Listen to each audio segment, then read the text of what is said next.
What's going on, y'all? It's your guy Chase Johnson, aka 5100 CJ. Dark side.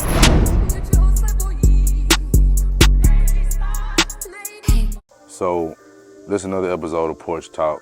I've been slacking on it, but I don't really be wanting to just drop videos just to drop videos. Like, a lot of the time I have passionate thoughts or things that I'm going through that makes me more creative and makes me more in tune with the things I want to say and put a camera in my face, right?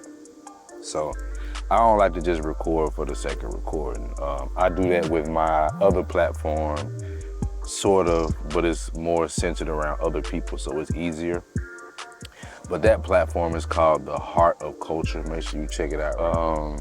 And we have real conversations on there. I'm not on camera, but yeah, so check that out. Today I want to talk about something that I believe affects every single able-bodied, abled mind human being, and that is love, relationships. And I've been able to do a lot of things in my life successfully. Now, I'm not trying to toot my own horn, but I have done some things successfully that have not been easy to do. However, the one place in my life that I can't seem to get right is relationships, romantic ones specifically. I do think there are different things I could talk about that kind of contributes to why. I could talk about me first. I think that I can be so caring and loving to people that I sometimes don't set boundaries. And if I do, I don't stick to them because to be honest, I don't be really wanting to set boundaries. I want to just live, but that's just not the reality of the life we all live. The reality is you have to have boundaries, but I think that's my problem. I don't set strong boundaries and people try to walk over them,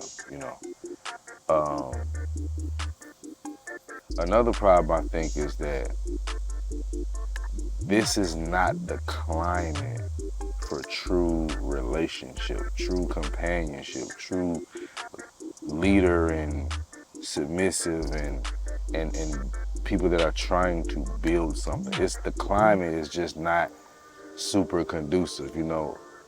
The Bible talks about being of the world versus you're in it versus, you don't want to be of the world, but you are in it. And I think that plays into why it's so difficult for people to have relationships, myself included. I was reading this book.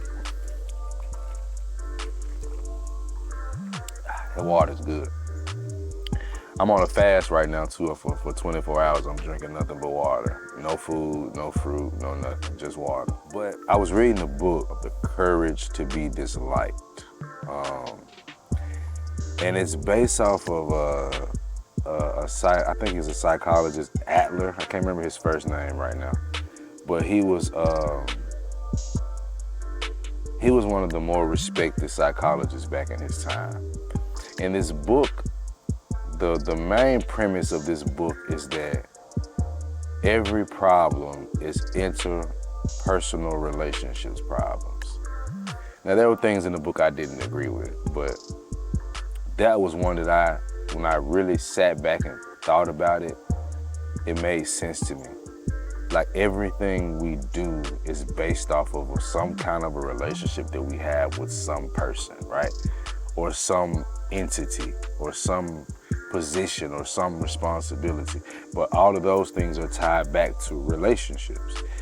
And so I think about a relationship with my mother that is really good right now, but growing up it was really rough. And I think that contributes to my lack of boundaries. Now, I can't let that be an excuse, but it makes sense, right? Well, I have to conquer this thing that I didn't ask for. And also, she was a single mother, and I didn't want to be a man that quote unquote treated the women like the other men treated them. Now, as I grew older, I realized that a lot of what we thought didn't really happen the way we thought it happened. We were just told about these things from a woman's lens. And then not only just a woman, our mother, right? But like, here's my thing, bro. Like, the difficulty of relationships is because they're the most important thing in your life. That's why it's so hard. That's why it's a challenge for some of us to get it right, really for all of us to get it right, because even if you have a relationship, it's still not easy. There's a perception that people have of themselves that they're good or they're great. Like, you hear a lot of people say stuff like, I'm an amazing person, or I'm a beautiful soul, or I'm a goddess or God. And it's kind of crazy to hear people talk like that to me, because I've always thought, like, I used to think like I'm a good man.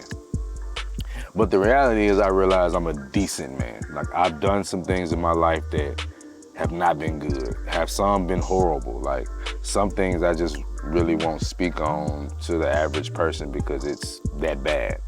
But I think I really make an effort to do good and be righteous and have a relationship with God. Like, that's what I believe separates me, right? But I see so many people thinking that they're the finished product already. And I think that's a big part of why relationships today don't work. It's because they're figured out and everybody else is a work in progress. And if they do think that they're flawed, they hide behind this mask of healing and running away from things and acting as if they got it all figured out, even though they'll tell you that they're healing. If somebody's healing and trying to figure things out, they obviously don't have things figured out. So it's like, we're just thinking that we know it all. And this is why I believe in God, bro. Like this last relationship I was just in just made me realize I am giving it to God, bro, because my way just isn't working. The way of the world just isn't working. There's too many ways to manipulate, flip, dissect, logic your way out of, emotion your way out of. And really the only truth is the truth from above, brother, the truth of the Creator, bro. Like, and people don't want to believe in that because it's easier to, at least it seems easier to believe in yourself because that's what we're taught to do. But who taught us that? It's like our relationships suffer because so many people aren't honest with themselves and don't give themselves over to what created them. You know what I'm saying? Like, imagine you trying to have, imagine being a parent and having your child at a young age, 5 years old, and they don't want to stay in the house. They want to go outside and go in the world. They want to cross the street without holding your hand. Like, they're rebelling against the person that created them that's going to be able to teach them how to live life. That doesn't make sense. So our relationships struggle because the reason we value relationships so much because it's our direct connection to God. It's our direct sacrifice to other people that we're supposed to do. People think that it's all about them and it's not. You have to care for yourself, absolutely. You have to take care of yourself, absolutely. You have to love yourself, absolutely. But make no mistake about it, God says we sacrifice for one another. And I've always felt that way. You have to. That's the only way the world gets better. And it's like we're stuck in this confliction of wanting to be great and powerful, but not wanting to leave people behind or wanting to consider people that are less fortunate. And you have people saying, well, sometimes you gotta leave people behind. But what does that mean? What does that look like? You know, everything ain't gonna be perfect. But what's the point where it's not, at what point do you say the problem is too problematic? Or what point do you say this is worth sticking it out? These are things that you have to pray for and get discernment from God for and wisdom and knowledge from God for. And I don't think people really consider that enough. Like, bro, just look at your life. You could be a millionaire. That's not the point. Ask the millionaire what he wants or what she wants in life and ask them, do they actually have it? Are they fulfilled? It's not about being rich makes you bad and being poor makes you noble. It's just the reality that, bro, what matters most to people is people. You know, you've heard this saying before, you put a person in solitary confinement, they'll go crazy because they're by themselves, locked in a cage.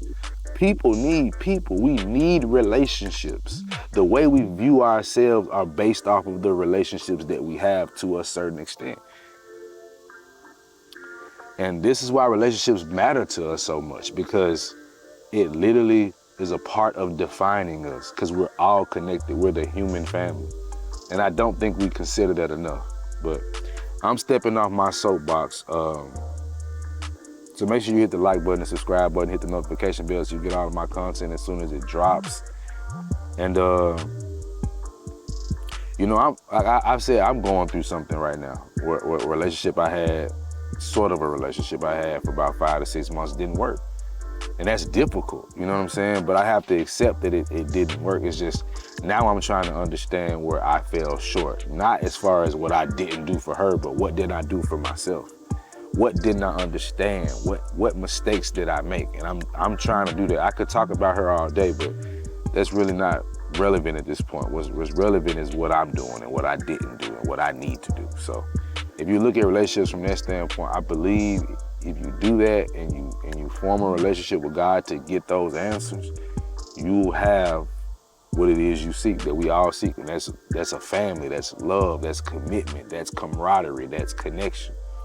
But anyway, I'm gonna catch y'all with the next video, man. You did.